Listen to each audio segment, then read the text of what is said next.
আমরা board match আমরা CAB কাছেও আবেদন করব এবং আমরা বিসিসিআইকে চাবো যে আমাদের এখানে যেন কোনো প্রকারে যেন বোর্ড ম্যাচ কন্টিনিউ প্রতি বছর আমরা পাই। এই বীরভূমের এমজিআর স্পোর্টস একাডেমির গ্রাউন্ড থেকে আমি বলছি, আমার সঙ্গে আছেন আপনারা দেখতেই পাচ্ছেন মহিমদা। তো প্রথমেই আমরা মহিমদার কাছে চলে যাব। এই মাঠ গড়ে তোলার প্রধান কারণটা কি? কীভাবে এই মাঠটাকে এত সুন্দরভাবে গড়ে তুললেন? গড়িয়ে তুলুন বলে একদিনে তো হয় না, এটা অনেক দিন থেকে আমরা লেগে আছি। আমি যখন ছোট থেকে ক্রিকেট খেলতাম তখন আমরা টেনিস বলে প্রথম শুরু করেছিলাম খেলা। তারপরে তো আমরা 2005-06 সাল থেকে ডিউজে খেলি এবং তারপরে আমি এই মাঠটা কাজ শুরু করি আমরা 2008-09 সাল থেকে। তারপরে কন্টিনিউ এখানে আগে ফুটবলের টুর্নামেন্ট হতো, টেনিস ক্রিকেট টুর্নামেন্ট হতো। তারপরে আমরা এখানে এমজিআর পিএল ডিউজ টুর্নামেন্ট শুরু করি 2015-16 সাল থেকে। তারপরে আমরা এখানে এমজিআর পিএল করি 2019-এ এবং 20-তে। তো সেই জায়গা থেকে একটা ভালো পরিবেশ দরকার ছিল এবং বাইরে প্লেয়াররা এখানে এসে প্র্যাকটিস করবে এবং থাকার জায়গা এগুলো সব রকমভাবেই একটা করে প্রয়োজন হচ্ছে, তো সেইভাবে তৈরি করতে লেগেছিলাম। তো এখন অলরেডি সবই মোটামুটি হওয়ার মুখে আছে। আমরা দেখেছি অনেক মানুষ খেলতে খেলতে নিজের প্রফেশনটাকে ভাবে কীভাবে আরও বড় প্লেয়ার হয়ে কোনো ভালো টিমে খেলবো, বা অনেকে সার্ভিস লাইনে যায় নিজের ক্যারিয়ারটাকে গুছানোর জন্য। তা আপনি মাঠ কেন করলেন? কি উদ্দেশ্যে এই স্টেডিয়ামটা বানালেন? না, স্টেডিয়াম বানানোর অবশ্যই কারণ আছে। আমি যখন ছোটোতে ক্রিকেট খেলেছি তো আমরা এই ধরনের কোনো দিন মাঠ বা ভালো পরিবেশ কোনোদিন পাই না, খেলার জায়গা পাই না। যে এমনি আমার যে খেলার যে প্রতিভা ছিল বা খেলার প্রতিভাটা যে কোথাও ফুটিয়ে তুলবো সেই রকম পরিবেশ অবশ্য পাই না। সেই চিন্তা একটা অবশ্যই ছিল।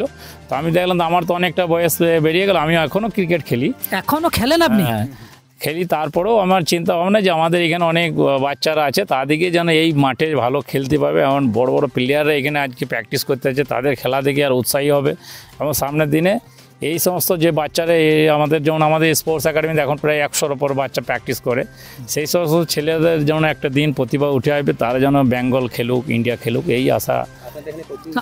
আপনাদের এখানে কোচিং নিতে গেলে কি করতে হবে সেটা একটু ডিটেলসে জানাবেন। কোচিং নিতে গেলে এমনি কিছু না, আমাদের একটা ফর্ম আছে, ফর্মটা ফিল আপ করতে হয়। আমরা অলরেডি এখানে অ্যাডমিশনের জন্য মাত্র কম পয়সাতেই অ্যাডমিশন হয়, মাত্র 2000 টাকা লাগে। তার জন্য আমরা একটা স্পোর্টস একাডেমি থেকে ড্রেস দেওয়া হয়, আর এমনি মান্থলি তাদের 400 টাকা করে আমাদের যে সমস্ত খরচা বাবদ একটা পয়সা নেওয়া হয়। বাকি এমনি অনেক ছেলে ফ্রিতেও করে, যারা গরিব মানুষ তাদেরকে আমরা কিটসও কিনে দিই। এবং অনেক ছেলে আছে তারা ফিস দিতে পারে না, তারা বিনা পয়সায় খেলে। তো প্রত্যেক সফল মানুষের ওঠার পিছনে একটা অন্তর্নিহিত কারণ থাকে। তো সেই উৎসাহের ব্যক্তিটাকে আপনাকে এত সুন্দরভাবে সাফল্য জায়গায় এনে দিয়েছেন, সেই ব্যক্তিটাকে? উৎসাহ ব্যক্তি বলতে গেলে এমনি কাউকে পার্টিকুলারই বোঝানো যাবে না। উৎসাহ বলতে গেলে সবাই আছে, আমাদের ফ্যামিলি, আমার স্ত্রী থেকে আমার ফ্যামিলির সবাই আমাকে সাপোর্ট করেছে।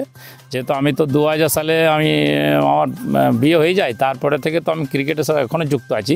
তো তার জন্য সবাইকে তো সাপোর্ট লাগবেই, সাপোর্ট ছাড়া তো কেউ কিছু করতে পারেন। প্লাস আমাদের গ্রামের মানুষরাও অনেক সাপোর্ট করেছে, এই জায়গা এত সুন্দর করে পরিবেশ তৈরি করার জন্য সবাই সবভাবে হেল্প করেছে। তো মহিমবাবুর এই মাঠে বিজিপিএল সিজন 2 একটা আলোড়ন সৃষ্টি করতে চলেছে। তো এর আগে কোন টুর্নামেন্ট হয়েছে, বা একটা বড় ধরনের টুর্নামেন্ট বলতে চাইছি, জাতীয় পর্যায়ের বা রাজ্য পর্যায়ে যেগুলো? হ্যাঁ, আমাদের এখানে বড় টুর্নামেন্ট আমরা প্রথমে এখানে হয়েছিল আমাদের বেঙ্গলের বাইজুস বলে একটা টুর্নামেন্ট হয়েছিল মহিলাদের।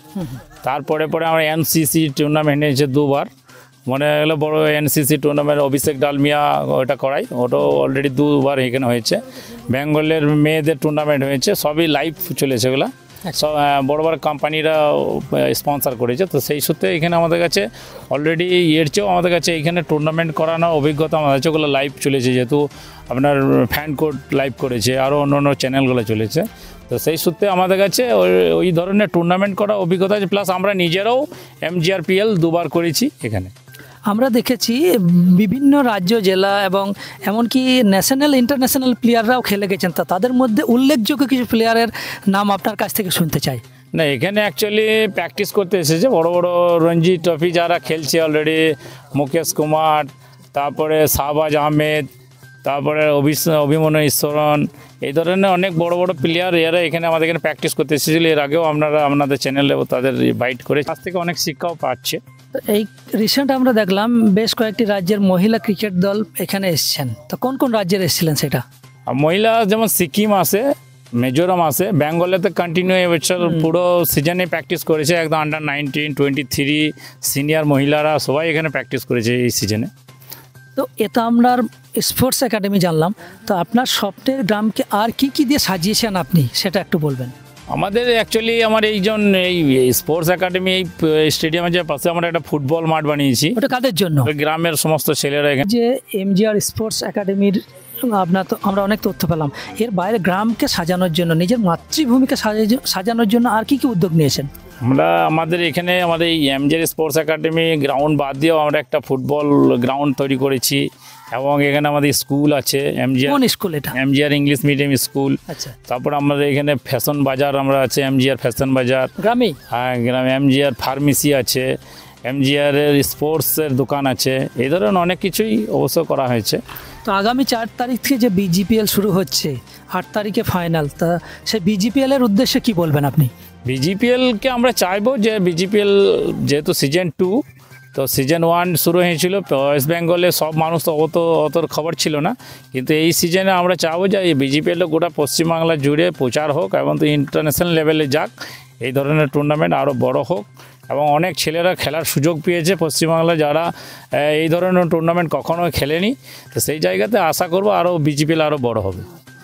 আর দর্শকদের উদ্দেশ্যে কি বলবেন এই মাঠে বিজিপিএল এর জন্য, স্পেশালি দর্শক যারা এখানের দর্শকরা অবশ্যই প্রচুর দর্শক আকাঙ্ক্ষা আছে এখানকার, যে আমরাও এর আগে যখন টুর্নামেন্ট করেছি প্রচুর দর্শক আসে খেলতে, খেলা দেখতে, এবং এই বিজিপিএলে সেইভাবেই দর্শক গোটা ওই স্টেডিয়াম ভরে যাবে এবং দর্শক প্রচুর হবে, এইটা আশা রাখবো। আর একটা শেষ তথ্য আপনার কাছে জানবো, আপনার এই মাঠ নিয়ে আর কি স্বপ্ন আছে, যে সে স্বপ্নটা আপনি এখনও মনের মধ্যে সাহিত্য রেখেছেন? আমাদের এই মাঠে আমার শেষ স্বপ্ন আছে, যেটা আমরা চাইবো যে এখানে কোনো বোর্ড ম্যাচ যেন কন্টিনিউ হয়, এই আশাটা আমরা রাখবো। ন্যাশনাল বা না ইন্টারন্যাশনালেরও চাইছেন না কি? অবশ্যই সেটা তো আশা আছে, কিন্তু আমরা যেটা আমাদের কাছেই পাবো, যেটা আমরা চাইবো যে আমরা বোর্ড ম্যাচ আমরা সিএবি কাছেও আবেদন করব, এবং আমরা বিসিসিআইকে চাবো যে আমাদের এখানে যেন কোনো প্রকারে যেন বোর্ড ম্যাচ কন্টিনিউ প্রতি বছর আমরা পাই, এই আশা তাদের কাছে আবেদন রাখতে পারি। ধন্যবাদ। আমরা মহিমবাবুর সঙ্গে এতক্ষণ কথা বললাম, যিনি তার গ্রামকে স্বপ্নের মতো সাজিয়েছেন, স্পোর্টস কমপ্লেক্স করেছেন, এখানে ছেলেদের পড়াশোনার জন্য একটা স্কুল তৈরি করেছেন, স্বাস্থ্যর ব্যাপারের জন্য একটা স্বাস্থ্য যে কমপ্লেক্স করেছেন, ফ্যাশন বাজার করেছেন, কি না করেছেন এই মানুষটা নিজের গ্রামকে ভালোবেসে। উনি তো পারতেন সিউড়ি বা আরও কোনো বড় জায়গায় এই ধরনের কাজ করতে, কিন্তু না, নিজের গ্রামকে চেয়েছেন, নিজের গ্রামের মাটিকে আঁকড়ে ধরতে চেয়েছেন। হ্যাটস অফ মহিমবাবু, আপনাকে অসংখ্য ধন্যবাদ।